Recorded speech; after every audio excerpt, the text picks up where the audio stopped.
కాళేశ్వరంపై కాంగ్రెస్ ప్రభుత్వం చేస్తున్న విమర్శలకు బీఆర్ఎస్ కౌంటర్ ప్లాన్ రెడీ అయింది. రేపు మేడిగడ్డకు వెళ్లనుంది BRS working president KTR team. MLA Putta Madhukar ఆధ్వర్యంలో కాళేశ్వరం ప్రాజెక్టులోని కన్నెపల్లి పంప్ హౌస్ సందర్శనకు వెళ్లనున్నారు.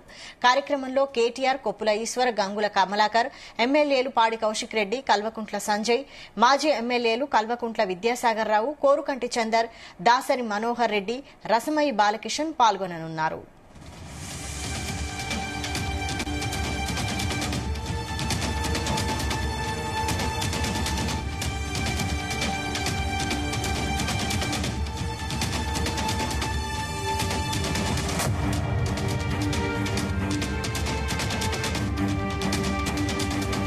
కాళేశ్వరంపై కాంగ్రెస్ ప్రభుత్వం చేస్తున్న విమర్శలకు బీఆర్ఎస్ కౌంటర్ ప్లాన్ రెడీ అయింది. రేపు మేడిగడ్డకు వెళ్లనుంది BRS working president KTR team. MLA Putta Madhukar ఆధ్వర్యంలో కాళేశ్వరం ప్రాజెక్టులోని కన్నెపల్లి పంప్ హౌస్ సందర్శనకు వెళ్లనున్నారు. కార్యక్రమంలో కేటీఆర్, కొప్పుల ఈశ్వర్, గంగుల కమలాకర్, ఎమ్మెల్యేలు పాడి కౌశిక్ రెడ్డి, కల్వకుంట్ల సంజయ్, మాజీ ఎమ్మెల్యేలు కల్వకుంట్ల విద్యాసాగర్ రావు, కోరుకంటి చందర్, దాసరి మనోహర్ రెడ్డి, రసమయి బాలకిషన్ పాల్గొననున్నారు. ఇక దీనికి సంబంధించి మరిన్ని అప్డేట్స్ మా ప్రతినిధి రాజు పటేల్ అందిస్తారు. రాజు పటేల్, రేపు జయశంకర్ భూపాలపల్లి జిల్లా కాళేశ్వరం వద్ద ఉన్నటువంటి కన్నెపల్లి పంప్ హౌస్ ని BRS party working president KTR, మాజీ మంత్రులు గంగుల కమలాకర్ తో పాటు కొప్పుల ఈశ్వర్, వీరితో పాటు కొంతమంది బీఆర్ఎస్ ఎమ్మెల్యేల బృందం రేపు కాళేశ్వరం ప్రాజెక్టులోని కన్నెపల్లి పంప్ హౌస్ ను సందర్శించనుంది. ఎందుకంటే కాళేశ్వరం ప్రాజెక్టులో కన్నెపల్లి పంప్ హౌస్ చాలా క్రియాశీలకమైనది. కాళేశ్వరం లక్ష్మీ మేడిగడ్డ బ్యారేజీకి వెనుక వైపులో ఇది ఉంటుంది. ఎందుకంటే లక్ష్మీ బ్యారేజ్, మేడిగడ్డ బ్యారేజ్ ఏదైతుందో ఆ బ్యారేజ్ కి సంబంధించినటువంటి స్టోరేజ్ వాటర్ అంతా కూడా ఉంటుంది. ఆ వాటర్ కి లిఫ్ట్ చేయడానికి కన్నెపల్లి పంప్ హౌస్ ని నిర్మించడం జరిగింది. ఇది కాళేశ్వరానికి జస్ట్ ఒక 2 కిలోమీటర్ల దూరంలోనే కన్నెపల్లి పంప్ హౌస్ ఉంటుంది. కన్నెపల్లి పంప్ హౌస్ సందర్శనకు BRS party working president KTR తో పాటు కొంతమంది మాజీ మంత్రులైనటువంటి గంగుల కమలాకర్, కొప్పుల ఈశ్వర్ తో పాటు బీఆర్ఎస్ పార్టీకి సంబంధించినటువంటి కొంతమంది ఎమ్మెల్యేలు, మాజీ ఎమ్మెల్యేలు, ఉమ్మడి వరంగల్ జిల్లా, ఉమ్మడి కరీంనగర్ జిల్లా, ఉమ్మడి ఆదిలాబాద్ జిల్లాకు సంబంధించినటువంటి ముఖ్య నేతలతోటి, ఎమ్మెల్యేలు, మాజీ ఎమ్మెల్యేలతో పాటు జిల్లా అధ్యక్షులు, క్రియాశీలకమైనటువంటి నాయకులతోటి బీఆర్ఎస్ బృందం రేపు మేడిగడ్డ లక్ష్మీ బ్యారేజ్ వద్ద ఉన్నటువంటి Kannepalli pump house సందర్శించింది.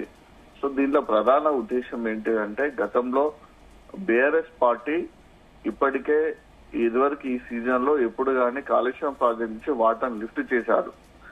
Kaleshwaram project ప్రధానంగా ప్రాణహిత నుంచి ఎక్కువగా వాటర్ వస్తుంది. ప్రాణహిత నుంచి వచ్చినటువంటి వాటర్ మేడిగడ్డ వద్ద ఉన్నటువంటి లక్ష్మీ బ్యారేజ్ లో స్టోరేజ్ అవుతుంది.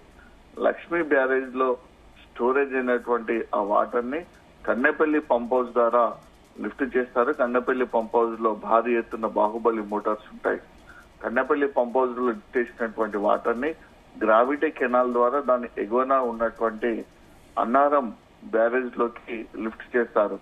అన్నారం బ్యారేజ్ నుంచి మళ్ళీ అన్నారం పంప్ హౌస్ ద్వారా దాని పైన ఉన్నటువంటి సుందిళ్ల బ్యారేజ్ లోకి లిఫ్ట్ చేస్తారు. సుందిళ్ల బ్యారేజ్ నుంచి సుందిళ్ల పంప్ హౌస్ ద్వారా ఎల్లంపల్లి ప్రాజెక్టు లిఫ్ట్ చేస్తారు. ఎల్లంపల్లి ప్రాజెక్టు నుంచి వివిధ దశల్లో అటు నందిమేడారం పంప్ హౌస్ కు వెళ్తుంది. నందిమేడారం పంప్ హౌస్ నుంచి అక్కడ సర్జికల్ పూల్ ఉంటుంది. సర్జికల్ పూల్ ద్వారా ప్యాకేజ్ నెంబర్ 7 కి, ప్యాకేజ్ నెంబర్ 8 కి ఇట్లా వాటర్ కాళేశ్వరం నీళ్లు సప్లై అవుతుంటాయి.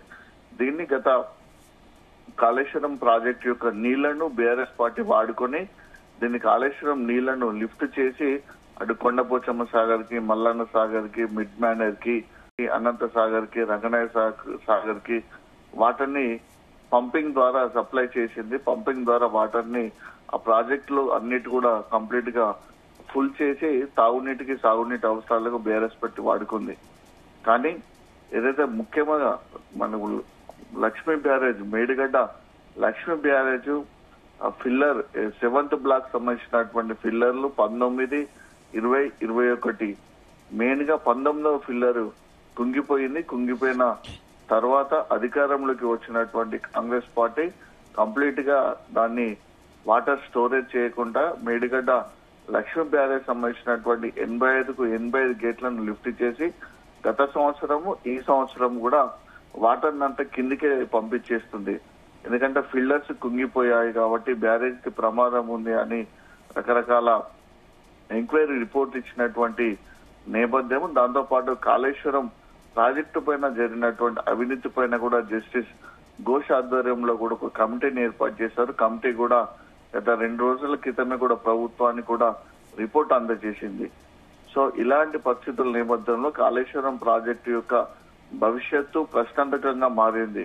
అంటే కాళేశ్వరం ప్రాజెక్టును ఎంత వీలైతే అంత బీఆర్ఎస్ ప్రభుత్వము ఆ ప్రాజెక్టు నీళ్లను వాడుకొని సప్లై చేసింది. కానీ కాంగ్రెస్ అధికారంలోకి వచ్చిన తర్వాత ఒక చుక్క నీటిని కూడా కాళేశ్వరం నీళ్లను వాడుకోలేదు. సో ఈ పరిస్థితులలో గత సంవత్సరం కూడా కేటీఆర్ కన్నెపల్లి పంప్ హౌస్ ను సందర్శించారు. ఎందుకంటే ఇక్కడ లిఫ్టింగ్ చేయడానికి కావాల్సినటువంటి వాటర్ ఉంది. సరే, మేడిగడ్డ లక్ష్మీ బ్యారేజ్ వద్ద మీరు వాటర్ స్టోరేజ్ చేయట్లేదు, అయినప్పటికీ కూడా కన్నెపల్లి పంప్ హౌస్ వద్ద ఫ్లోయింగ్ వాటర్ ఉంటుంది. ఎగువ నుంచి వస్తున్నటువంటి వాటర్ వెళ్తుంది కాబట్టి లిఫ్ట్ చేయడానికి అవకాశం ఉంటుంది. ఈ లిఫ్ట్ ని ఇటు సాగునీటికి ఉపయోగించుకోవచ్చు, తాగునీటికి ఉపయోగించుకోవచ్చు అని గత సంవత్సరం కేటీఆర్ కూడా బీఆర్ఎస్ పార్టీ బృందం కూడా సందర్శించి స్పష్టంగా చెప్పింది. సో మరోసారి రేపు కూడా కేటీఆర్ ఇదే విషయాన్ని ప్రకటన చేసే అవకాశం ఉంది. కేవలం కాంగ్రెస్ పార్టీ కక్షపూరితంగా మాత్రమే కాళేశ్వరం ప్రాజెక్ట్ ను ఉపయోగించుకోవడం లేదు. కుంగిపోయినటువంటి ఫిల్లర్ను ఆధారంగా చేసుకొని దాని సేఫ్టీ లేదని వాటర్ స్టోరేజ్ చేయడం లేదు. వాటర్ స్టోరేజ్ చేయకపోయినప్పటికీ కూడా ప్రవాహం ఎక్కువగా ఉంది. ఎందుకంటే ప్రాణహిత నది ప్రవాహం ఉంది. గోదావరి నది ఈ రోజు దాదాపు 1,65,000 క్యూసెక్ల నీటితో ప్రవహిస్తుంది. గతంలో పడ్డటువంటి 1 వీక్ పడ్డటువంటి వర్షాల వల్ల దాదాపు 5,50,000 క్యూసెక్ల ఇన్ఫ్లో అక్కడ ఉంది. కాబట్టి గోదావరి నదికి 1,00,000 క్యూసెక్ల ప్రవాహం ఉంటేనే మన కన్నెపల్లి పంప్ హౌస్ ద్వారా వాటర్ ను లిఫ్ట్ చేసుకొని ఎగువకు పంపించుకొని సాగునీటికి ఉపయోగించుకోవచ్చు.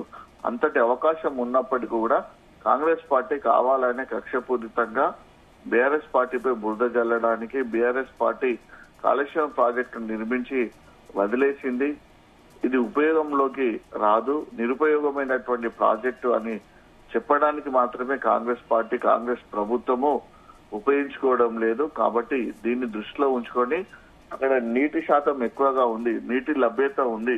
కన్నెపల్లి పంప్ హౌస్ వద్ద నీటి లభ్యత ఉంది. కన్నెపల్లి పంప్ హౌస్ మోటార్ల ద్వారా ఆ వాటర్ లిఫ్ట్ చేసుకొని ఆ వివిధ దశల్లో ఉన్నటువంటి బ్యారేజ్ నుంచి ఎల్లంపల్లి ప్రాజెక్ట్ లిఫ్ట్ చేసి అక్కడి ఎగువకు నీటిని విడుదల చేయొచ్చు, సప్లై చేయొచ్చు అనేటువంటి విషయాన్ని రేపు కేటీఆర్ స్పష్టంగా మరోసారి చెప్పడానికి రేపు తన బృందంతో అక్కడికి రానున్నారు. కన్నెపల్లి పంప్ హౌస్ వద్ద ఇప్పటికే భద్రతకు సంబంధించినటువంటి చర్యలు కూడా అధికారులు తీసుకున్నటువంటి పరిస్థితి అక్కడ ఉంది.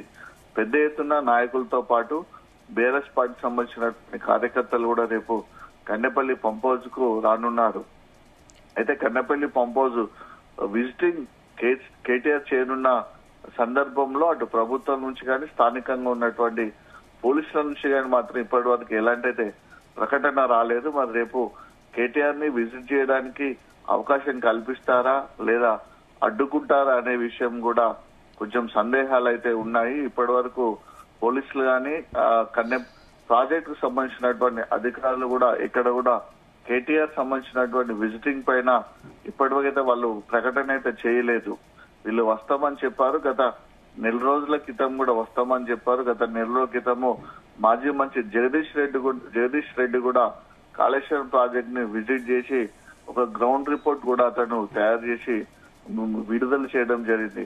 సో ఆ పరిస్థితులలో రేపు కేటీఆర్ కన్నెపల్లి పంప్ హౌస్ ను సందర్శించి కాళేశ్వరం మేడిగడ్డ లక్ష్మీ బ్యారేజ్ వద్ద ఎలాంటి పరిస్థితి ఉంది, వాటర్ ను లిఫ్ట్ చేసుకోవడానికి అనుకూల పరిస్థితి ఉన్నప్పటికీ కూడా కాంగ్రెస్ ప్రభుత్వము కావాలని లిఫ్ట్ చేయడం లేదు అని మాట్లాడే అవకాశం ఉన్నటువంటి సందర్భంలో రేపు అక్కడ ఏం జరుగుతుందో చూడాల్సిన అవసరం అయితే ఉంది. Okay, thank you Raj Patel.